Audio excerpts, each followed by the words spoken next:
The hospital was a completely new interior space that we had to design pretty much from scratch. Like most of City 17's visuals, it was inspired by Eastern European architecture. The surgery lamps and the overall white and yellow color scheme were drawn from photos of a hospital in Chernobyl. The tile work and the high archways were chosen to give the area the institutional feel of an old European hospital. And the beds were based on some World War II images. In fact, we avoided modern-looking fixtures and furniture altogether in order to differentiate the place from a contemporary hospital. We designed this area to be an entertaining showcase for NPC combat. Because of our dynamic AI, these kinds of battles never really play out the same way twice. Players often like to sit back, watch the show, and then dive into the fray at their own discretion. We also felt it was time to introduce a new combat ability for Alex, so we gave her a shotgun here. Not only are shotguns terrific for zombie hunting, their size and ponderous handling characteristics make for some great combat animations.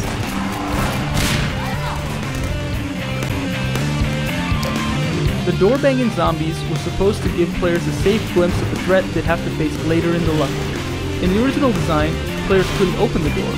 The zombies would burst through on their own after the player had done a little exploring. We abandoned that plan when many playtesters exhibited a pretty much single-minded fascination with opening the door as soon as they saw it. We made the door openable, though if players ignore it, the zombies will eventually break it down themselves.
To make the set of empty corridors look like a hospital, we chose some iconic hospital props that could be used multiple times throughout the level.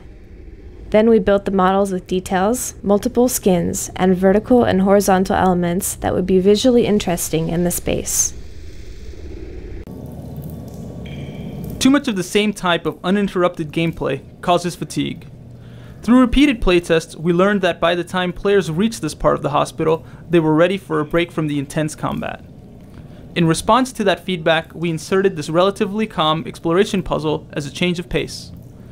It gives players a respite from combat while still presenting them with an interesting challenge. This turret scenario was designed to showcase Alex's ability to provide cover for players in combat. She always hangs back a little, blasting anything that moves. In the original version, players could knock over lightly protected turrets with a single rocket, fired from the safe end of the corridor. We thought it'd be a nice way for players to feel like they'd pulled one over on the Combine. Unfortunately, playtesters routinely thought that they'd discovered a bug, or, at best, an exploit that had arisen from sloppy design.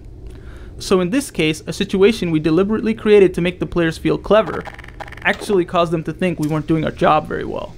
As a result of this feedback, we added a force field and additional grating to better protect the turrets.